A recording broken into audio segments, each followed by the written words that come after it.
লেখা পরীক্ষায় full marks, তবুও ইন্টারভিউতে ডাক নেই। ক্ষুব্ধ চাকরি প্রার্থীদের বিকাশ ভবন অভিযান। Hi everyone, welcome back to my channel অঞ্জনার ব্যঞ্জনা। বন্ধুরা, তোমাদের সকলকে আমার এই ছোট্ট ইউটিউব চ্যানেলে স্বাগত জানাই। পশ্চিমবঙ্গে শিক্ষা নিয়োগ প্রক্রিয়ার আইনি জটিলতার আবহে ফের একবার বিক্ষোভের আগুন জ্বলে উঠেছে। স্কুল সার্ভিস কমিশন অর্থাৎ এসএসসি কর্তৃক একাদশ ও দ্বাদশ শ্রেণীর শিক্ষক নিয়োগের লিখিত পরীক্ষার ফল প্রকাশের পরেই নতুন করে অসন্তোষ ছড়িয়ে পড়েছে চাকরি প্রার্থীদের মধ্যে। অভিযোগ উঠেছে, লিখিত পরীক্ষায় প্রায় পূর্ণ মান পেয়েও হাজার হাজার নতুন চাকরি প্রার্থী ইন্টারভিউয়ের জন্য ডাক পাননি। এই বঞ্চনার বিরুদ্ধেই সুবিচারের দাবিতে সোমবার অর্থাৎ আজ বিকাশ ভবন অভিযানের ডাক দিয়েছেন তাঁরা। সদ্য প্রকাশিত ফলাফল অনুযায়ী বহু নতুন প্রার্থী লিখিত পরীক্ষায় ৬০ নম্বরের মধ্যে ৬০, ৫৮ বা ৫৯-এর মতো ঈর্ষণীয় স্কোর করেছেন। স্বাভাবিকভাবেই আশা করা হয়েছিল যে তাঁরা ইন্টারভিউয়ের জন্য নির্বাচিত হবেন, কিন্তু বাস্তবে দেখা যায় তালিকায় তাঁদের নাম নেই। এই ঘটনায় হতাশ ও ক্ষুব্ধ চাকরি প্রার্থীদের প্রশ্ন, মেধার ভিত্তিতে নিয়োগ হলে সর্বোচ্চ নম্বর পেয়েও কেন তারা সুযোগ থেকে বঞ্চিত হবেন? বিতর্কের কেন্দ্রে অভিজ্ঞতার ১০ নম্বর। বিক্ষুব্ধ চাকরি প্রার্থীদের অভিযোগের তীর মূলত অভিজ্ঞতার জন্য বরাদ্দ অতিরিক্ত ১০ নম্বরের দিকে। তাদের দাবি, কমিশন অভিজ্ঞ শিক্ষক এবং পার্শ্ব শিক্ষকদের যে ১০ নম্বর গ্রেস বা ওয়েটেজ হিসাবে দিচ্ছে, তাই নতুন মেধাবী প্রার্থীদের পিছিয়ে পড়ার মূল কারণ হয়ে দাঁড়িয়েছে। এক নতুন চাকরি প্রার্থী বলেন, অভিজ্ঞদের জন্য যে নম্বর দেওয়া হচ্ছে তা শুধুমাত্র ২০১৬ সালের চাকরিহারাদের জন্য নয়, পার্শ্ব শিক্ষকদেরও দেওয়া হচ্ছে। এর ফলে আমরা যারা শুধুমাত্র মেধার জোরে ভালো ফল করেছি তারা এক অসম প্রতিযোগিতার সম্মুখীন হয়েছি। তাদের স্পষ্ট দাবি, এই বৈষম্যমূলক নিয়ম অবিলম্বে বাতিল করতে হবে। আন্দোলনকারীদের প্রধান ৩টি দাবি।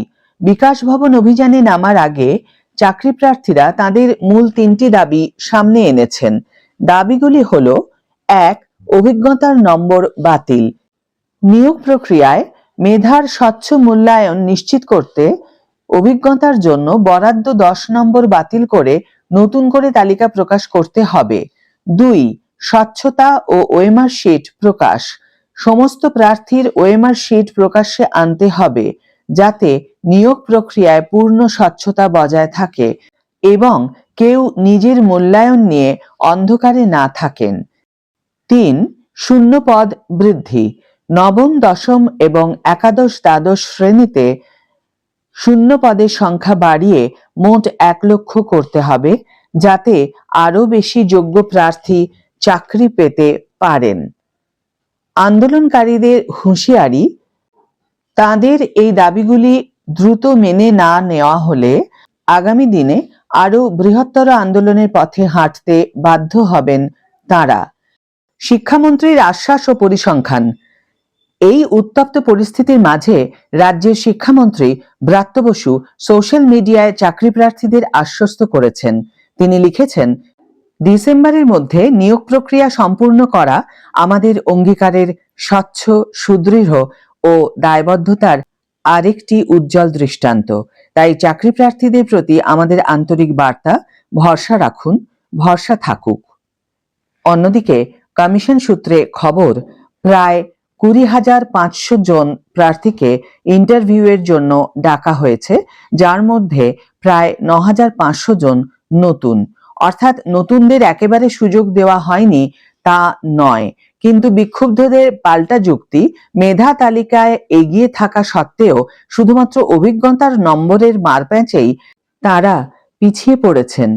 এখন সকলের নজর সোমবারের বিকাশ ভবন অভিযানের দিকে, যার পরিপ্রেক্ষিতে কমিশন বা শিক্ষা দপ্তর কী পদক্ষেপ গ্রহণ করে। আজকের ভিডিও এখানেই শেষ করছি বন্ধুরা। ভিডিওটি যদি কার্যকর বলে মনে হয়ে থাকে তাহলে অবশ্যই একটি ছোট্ট করে লাইক দিও, শেয়ার করো বন্ধুদের সাথে। কমেন্ট করে জানিও তোমাদের মতামত। যারা এখনো আমার চ্যানেলটিকে সাবস্ক্রাইব করোনি তারা অবশ্যই চ্যানেলটিকে সাবস্ক্রাইব করে আমার পাশে থেকো, আর যারা অলরেডি সাবস্ক্রাইব করে দিয়েছো তাদের জন্য আমার অনেক ভালোবাসা এবং অনেক ধন্যবাদ। আজ তাহলে বিদায় বন্ধু, দেখা হবে পরের ভিডিওতে। ভালো থেকো, সুস্থ থেকো, সঙ্গে থেকো।